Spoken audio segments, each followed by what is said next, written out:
the next process would be a theme keynote speech from named as the topic would be Web3 must be based on DID and a decentralized reputation. So subsequently, we will delve deep into the decentralized identity and the reputation system of Web3. And in today's era, where data and the sovereignty and user privacy are increasingly valued, decentralized identity and decentralized reputation have become crucial to ensure a fair, secure, and reliable Web3 ecosystem. So Mr. Liu Changyong, initiator of Free Consensus, member of the Academic Cooperation Committee of the Asia Academy of Digital Economies, will provide an in-depth interpretation of the pivotal role of DID in user authentication, long-term vision, cross-platform applications, and explore how it collaborates with decentralized reputation to maintain a healthy Web3 ecosystem. Welcome, Mr. Liu.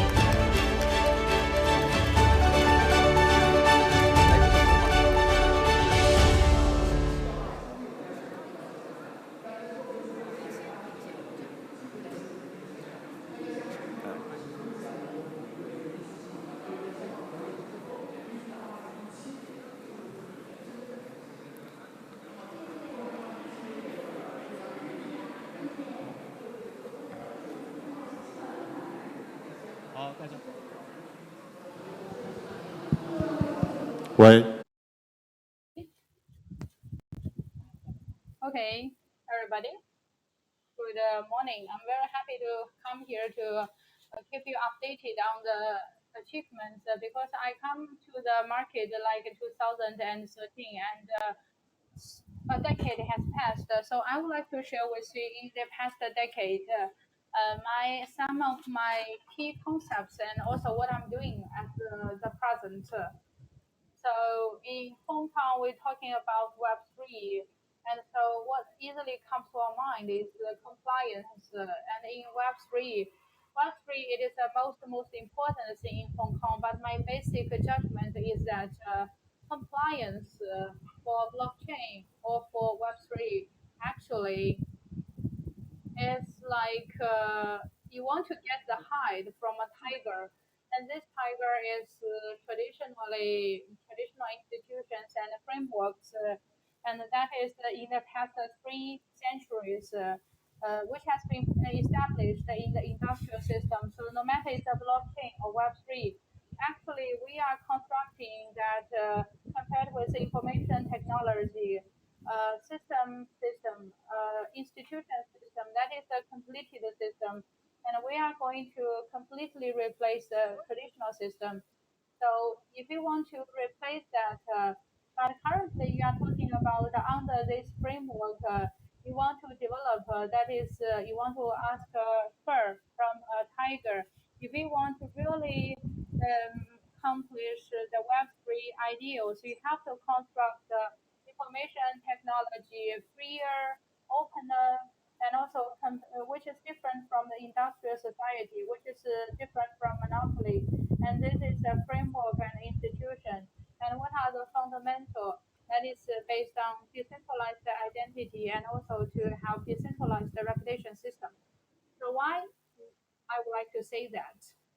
First of all, we would like to see currently for blockchain, Web3, metaverse, and Web3. So what are the key concepts that we are facing at the very present after the past 3 years, more than 10 years development, and currently we are facing many puzzles. The first puzzle that we are facing is what can blockchain do? We know that blockchain people, they want to know what's their main idea. It is only a technology of Bitcoin, and it's useless without Bitcoin. Bitcoin is the only thing, and for many other applications, this is useless. That is one concept.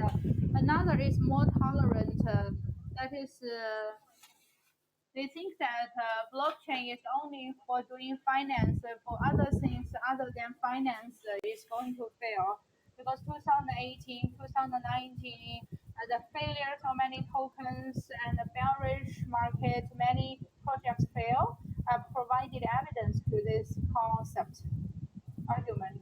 So my concept is if blockchain is only doing Bitcoin or only finance, so other of the Web3 projects is useless. So if only doing finance and also currency. So for our current world, what are the happening? So we can only be raped by it. We can only be the one who suffer.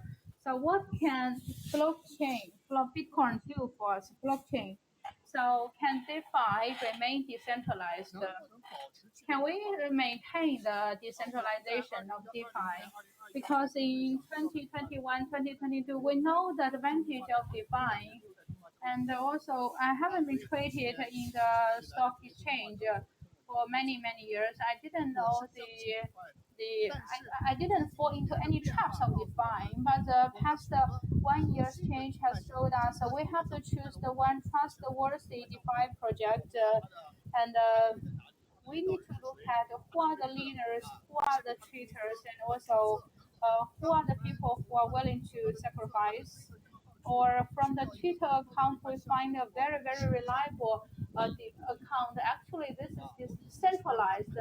This is centralized. We are using the traditional method, but the so when the economic sphere has written a certain aspect, the traditional monitoring is going to do. For example, units at a metaverse.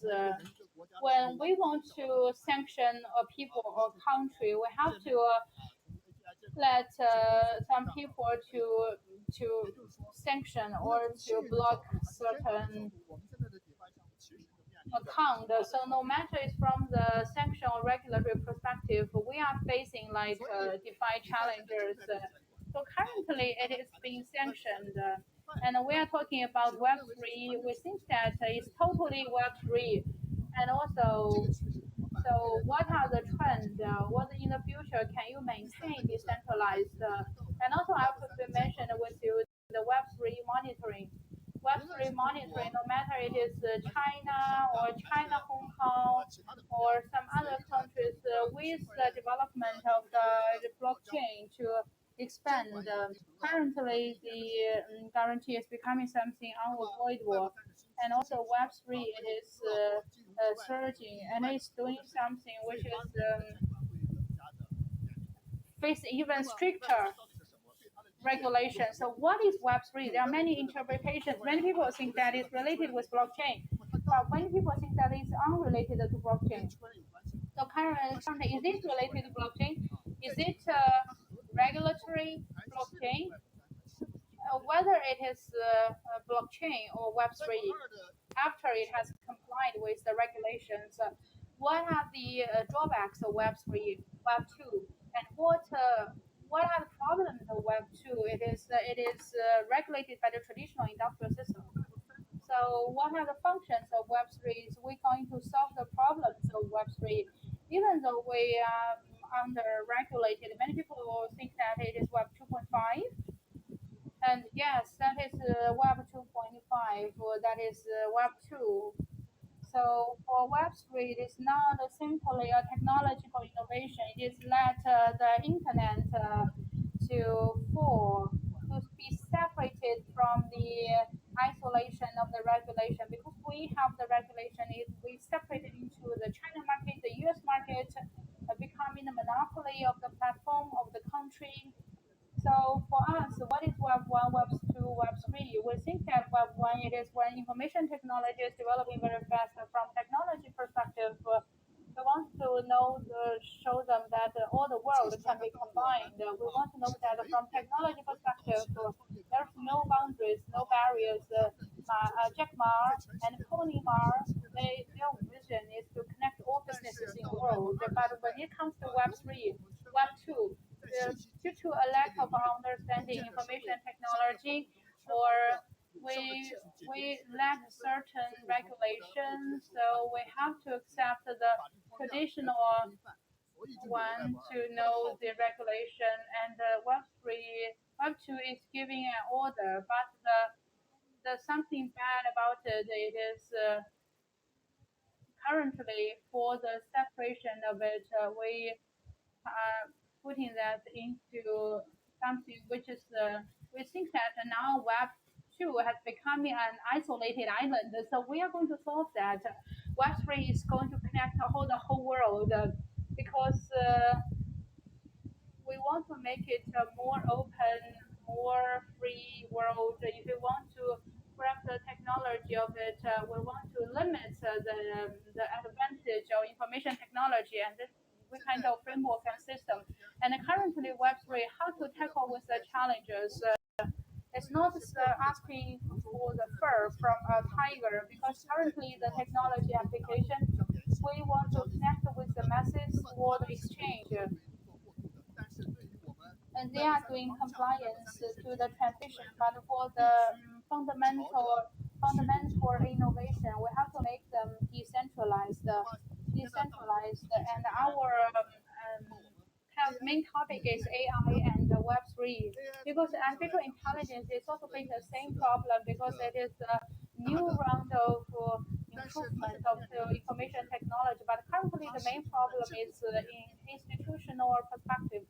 Nothing has been changed because currently AI, we have to ask who's AI, who's controlling the AI, and also it has huge power, but it's controlled by people. OpenAI actually is not that open. It is controlled by the company, by the country, because the country controls the company controls the product. So when we are having the huge information right with the huge development of the controllers, whether they jump from a very lovable person or becoming something very terrible, or is it going to be something a new monopoly? Because Elon Musk, we know some of the disputes concerned about Musk. We know whether Elon Musk, the new heroes, will betray his original aspiration. So to further conclude, if AI has been so strong and it's controlled by people, so for China AI controlled by China or controlled by V, and there are very severe challenges. And also AI is influencing a lot of the people, so there will be war concerning with AI. But when is it going to break out? Because the war with AI actually did already occur because our today's world, we are going to be influenced by us for the AI war, which is going to happen or is already happening. Are we going to be full victim to that? So how to solve this problem? And also including AI technology, information technology, and quantum computing, and those kind of huge improvement of technology. Well, who should be controlling that? And also whether it's free to that, whether it's efficient to that. So that is a huge problem. And my answer it is we have decentralized the system. We have to space that into each person, and also we have Web3 and blockchain. What we are going to do, and for the decentralized of the information chain, are we prepared? If we want to answer the questions, verify the questions, we have to understand that the reasons for it. What are the reasons for that? They are consistent because information technology has changed our way of life fundamentally, and we are entering into the information area. But this area, for information area, it has not been built, and the information technology has improved, but the information system has not been established yet, because currently with industrial system and the information technology to construct a Web2 world, and we live in it. So currently, we compare that with the Industrial Revolution. It's like the before that when we value term, merchants and merchandises because they really value us, and this is a transition period. But if we want to complete information area, we have to build a system which is completed with. We can start from the industry, and we may find out this starting point of this information system from physical product and the information product. These two perspectives. Actually, in the agricultural society and the industrial society, there were a lot of physical products. If there was an apple or there is a piece of bread, if you ate it, I could not have it. However, in the information world, it's quite easy to assimilate or to copy the information. It would be very difficult to control the transmission. And whenever I hear a good joke, I would love to share it with so many people. There is no loss to myself. So in the physical world, actually the efficiency is very low. Actually, copyright or intellectual right is something that is in a transition period. And right now, we can open up our system and up our mind. There is a kind of product like Linux is open source community or Wikideveloper. And this kind of product, they are more suitable for this mankind society. Right now, we are entering this new stage. We have the Bitcoin, we have this framework. The essence of this framework is that it does not rely on the industrial system at all. It has its own independent system.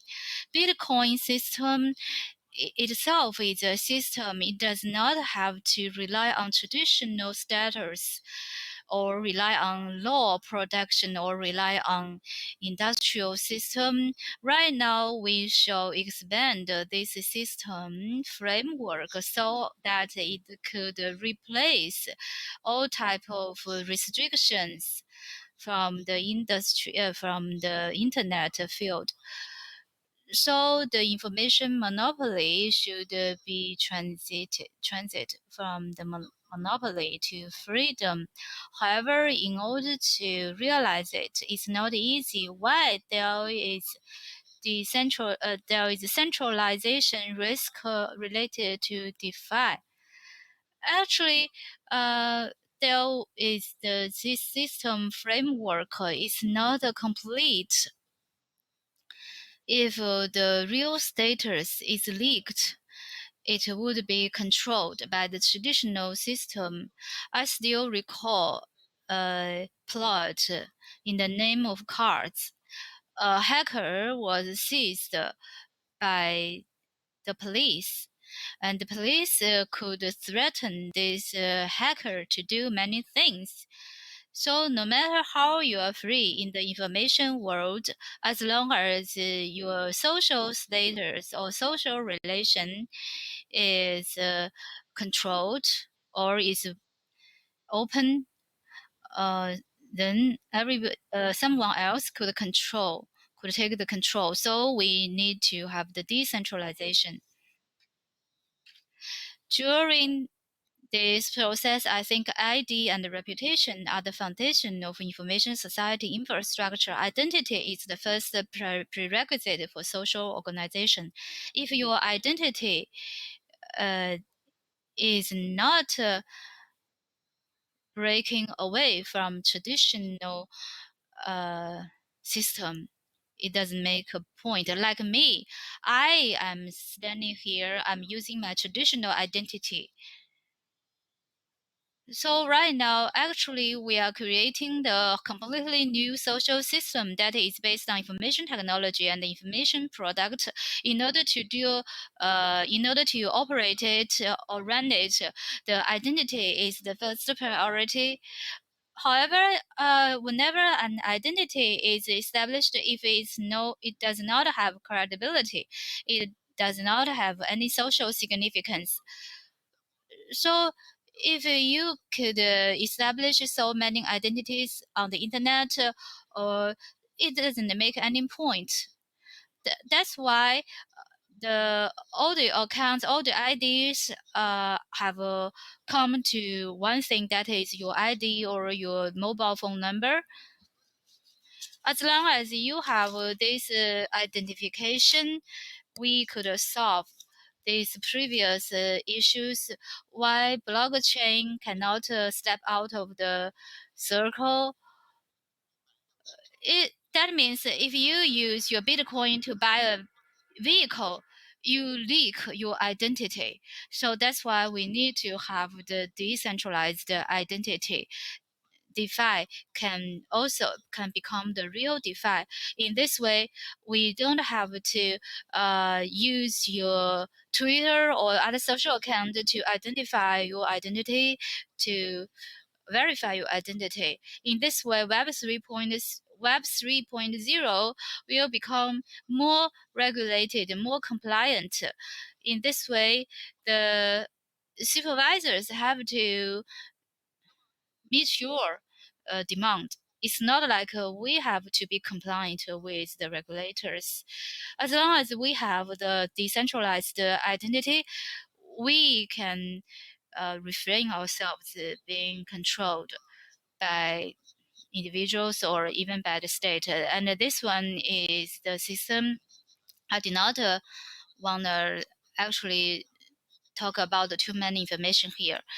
I would love to say that the framework has already given us all the infrastructure we need.